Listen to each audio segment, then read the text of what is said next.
Bonjour à tous et bienvenue pour une nouvelle rencontre. Aujourd'hui, je vous propose un petit pas de côté. On va prendre de la hauteur sur ce sujet de l'acculturation à la data. On va prendre de la hauteur avec Hugo Verdi. Il est doctorant en sciences de l'information et de la communication à Bordeaux-Montagne. Bonjour Hugo. Bonjour, Merci d'être avec nous aujourd'hui. merci à toi.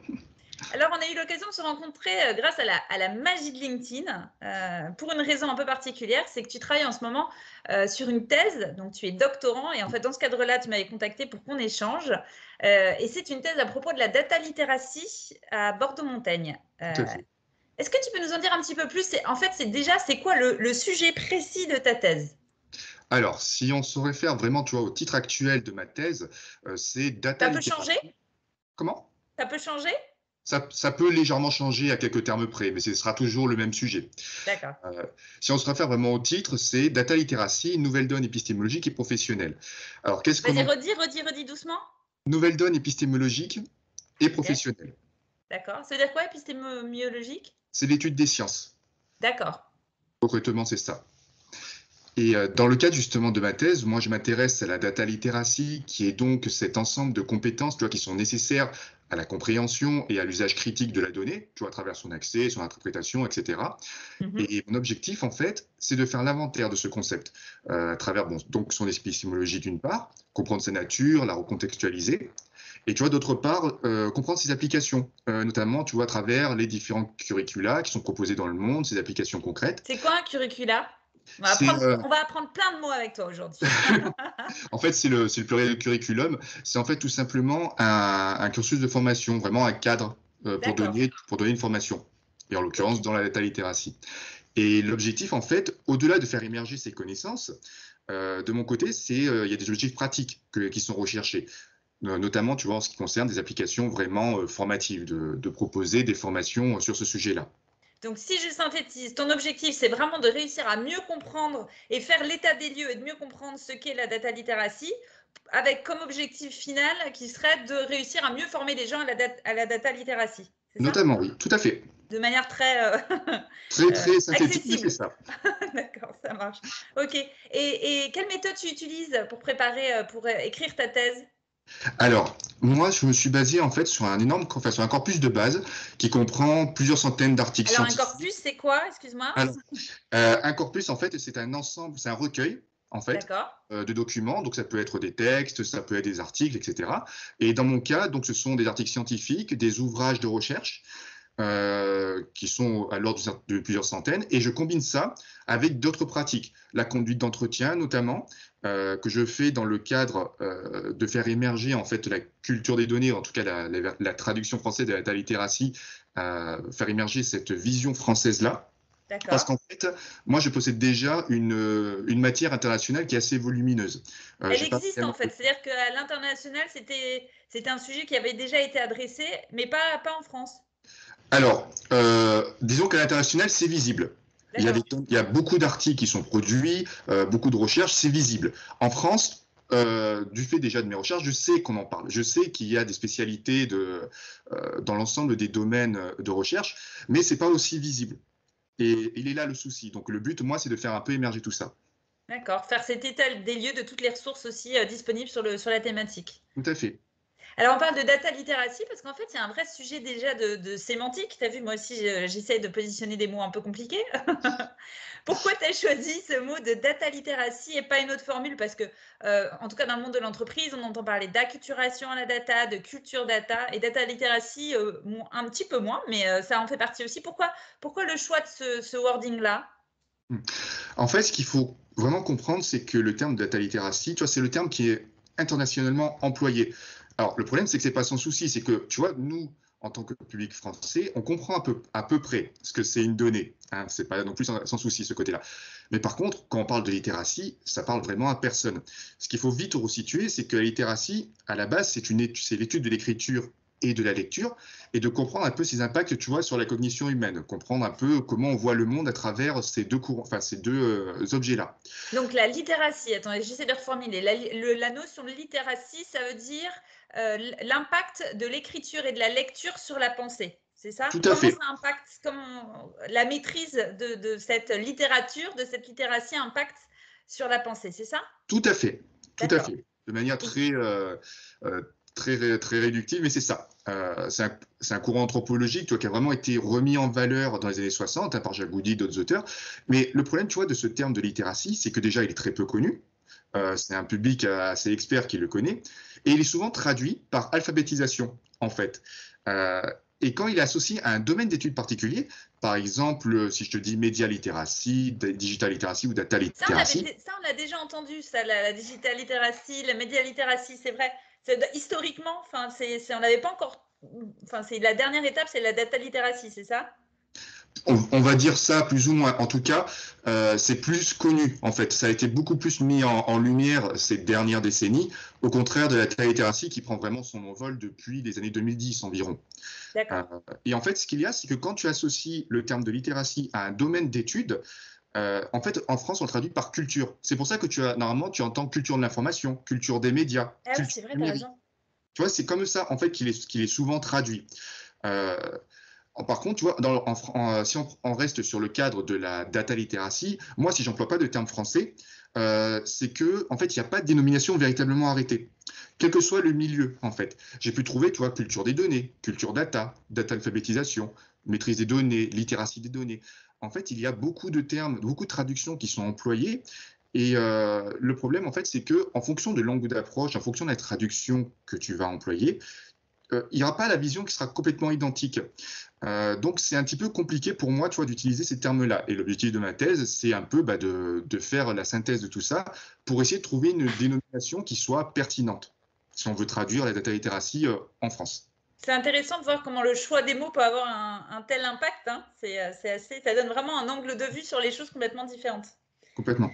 Alors, je me suis plongée dans des articles que tu as pu écrire. Je me suis accrochée un petit peu, hein, parce que c'était ardu, mais c'était absolument passionnant. Et j'en ai ressorti un petit peu quelques idées sur lesquelles je serais intéressée que tu commentes et que tu parles. La première, c'est sur le fait que l'un des enjeux de la data literacy, c'est un objectif d'empowerment. C'est ce que tu Mhm. dis. L'objectif, c'est qu'on ne soit pas seulement des consommateurs de données, mais des consommateurs de données critiques. Et si je reprends la phrase, capables de gérer des traces numériques, de trouver du sens dans la donnée et de prendre des décisions basées sur la donnée. Est-ce que tu peux un petit peu me raconter le cheminement de la réflexion? En fait, ce qu'il faut comprendre, déjà, enfin, je suis un petit peu obsédé par ça, mais il faut reprendre déjà la base qui est la littératie. La littératie, donc au-delà de cette explication qui est donc cette analyse de la lecture et de l'écriture, en fait, à l'intérieur de la littératie, tu as deux grands courants. Tu as un courant dit autonome, qui est plutôt ancré, on va dire, hors contexte. En fait, c'est un ensemble de compétences qui seraient neutres, dont les effets, tu vois, qui sont cognitifs, sociaux. En fait, on pourrait le généraliser à tous, sans prise en compte de différents contextes. Ce qui C'est la amène, technique pure, en fait, c'est ça? c'est de exactement, C'est voilà, la technique pure hors contexte sociologique, hors sol. tout à fait. Et en D'accord? fait, à partir de là, quand tu te bases, enfin, quand tu t'ancres vraiment dans cette vision-là, en fait, tu fais quoi? En fait, tu fais que créer des curriculums, des formations qui peuvent être employées à tous si on ne prend pas du tout en compte les spécificités de chacun, Le le contexte contexte. sociologique. Voilà. Et en fait, il y a Donc un en sous. fait, on devient un expert de la data, mais pas un expert de la data avisé, c'est-à-dire il n'a pas la prise en compte du contexte global dans lequel ça s'inscrit. Voilà, si on reste, tu vois, vraiment cette logique-là, oui, ce serait le cas. Maintenant, tu as un second courant qui a été appelé courant idéologique. Ces deux courants, ils ont été présentés par Brian Street, hein, pour information.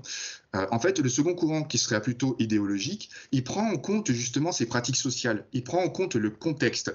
Et à partir de là, en fait, le but, ce n'est plus d'être un simple technicien, c'est de développer de nouvelles compétences sociologiques, des compétences d'esprit critique, en créativité, etc. Le but, en fait, si on suit vraiment l'aboutissement de ce parcours-là, c'est d'avoir des compétences vraiment critiques qui permettent vraiment de prendre en compte la réalité, en fait. La réalité fait de jeux de domination, enfin, tout le courant sociologique, en fait. Et le côté empowerment, justement, c'est le fait de comprendre tout ça.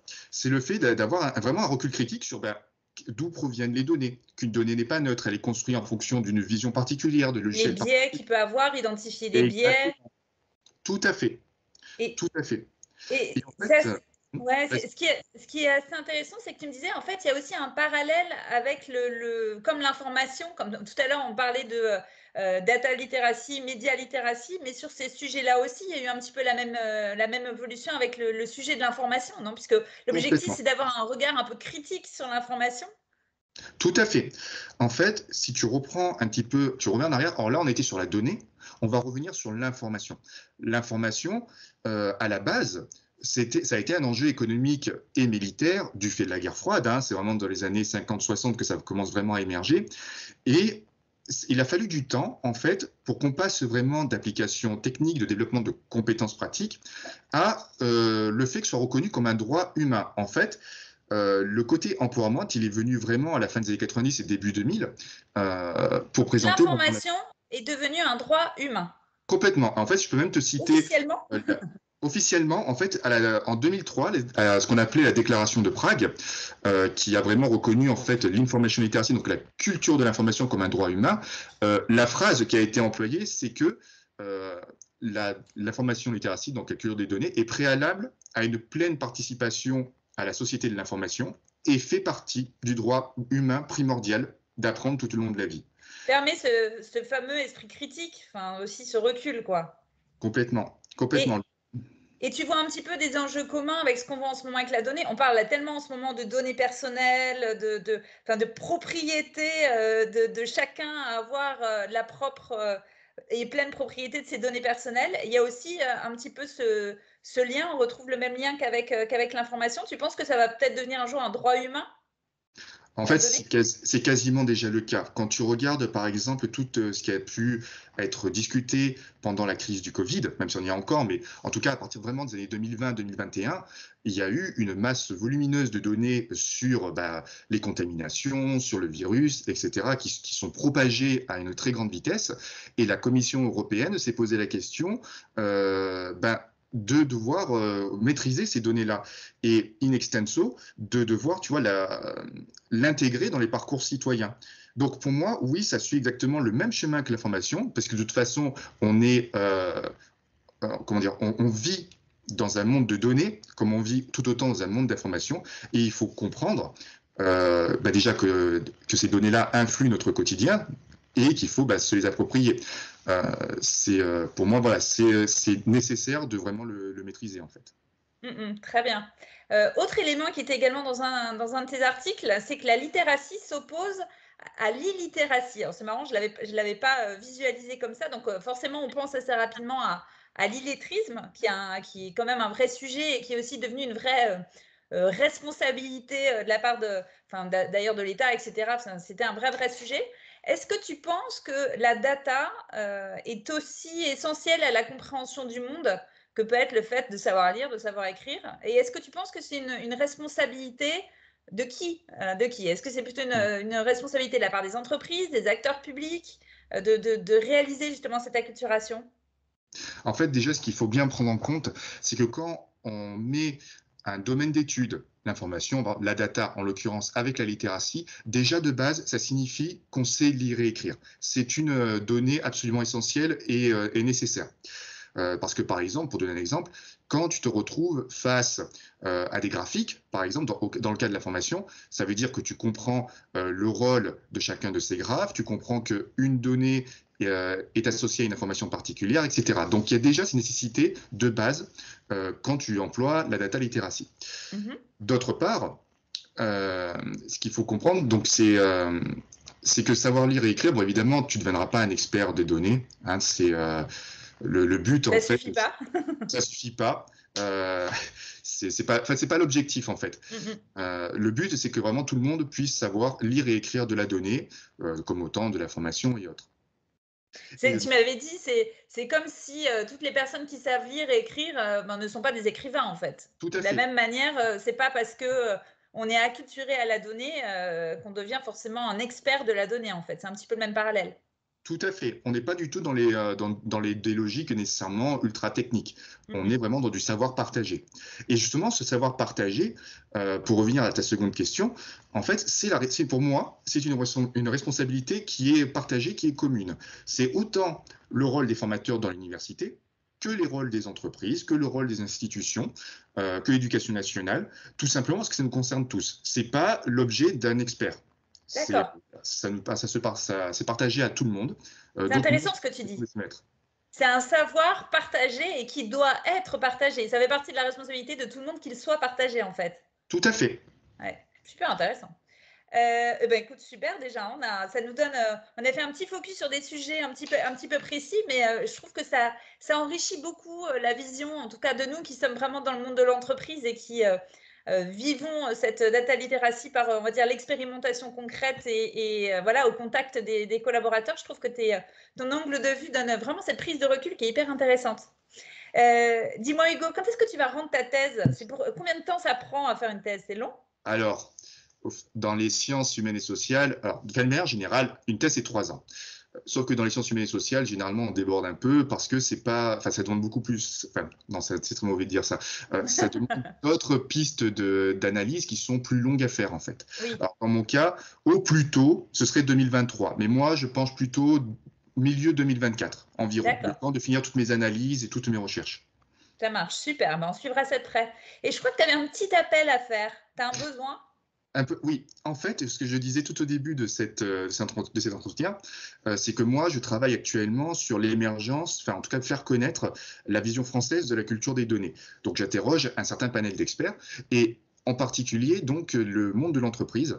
Et moi, je fais vraiment un appel justement à tous ces experts qui travaillent justement sur l'acculturation à la donnée, dans leur pratique, dans la formation de leurs employés ou de leurs collègues. Et j'aimerais, moi, beaucoup pouvoir les interroger justement à travers un entretien oral, pour pouvoir justement avoir des données supplémentaires, littéralement. Et ben voilà, génial. Écoute, l'appel est passé et je vous recommande tous d'échanger avec Hugo. On a eu des échanges passionnants et je trouve que c'est vraiment win-win. On a l'impression, on espère en tout cas t'apporter un petit peu notre pierre à l'édifice de ta réflexion et en même temps on profite de ton recul et voilà, c'est précieux. C'est de l'information et de la donnée partagée, cher Hugo. C'est exactement ça.